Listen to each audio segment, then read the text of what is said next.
Qu'est-ce que je peux faire si je ne suis pas là quand une agression arrive? Alors, la première chose que vous nous dites, c'est que la majorité des agressions, elles ne sont pas soudaines. Exactement. La plupart des agressions passent par un mode opératoire de manipulation, d'emprise qui met du temps à se mettre en place et donc dont on peut détecter les signaux d'approche, entre guillemets.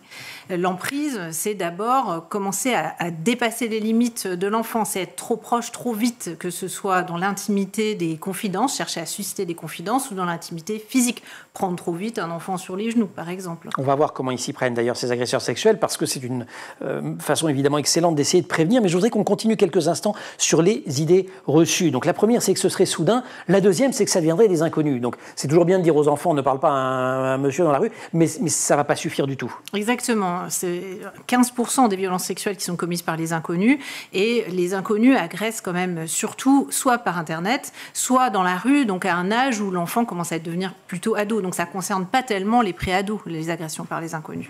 Et toujours dans nos idées reçues, l'idée qu'il faut se méfier du méchant monsieur avec sa gabardine à la sortie de l'école, un peu âgé et libidineux, il n'y a pas que les adultes qui agressent. Il n'y a pas que les adultes, il y a à peu près 30% des violences sexuelles qui seraient commises par des mineurs. Et ça, c'est les mineurs de plus de 13 ans. On ne compte pas comme violences sexuelles les actes qui sont commis par des encore plus petits et qui existent aussi.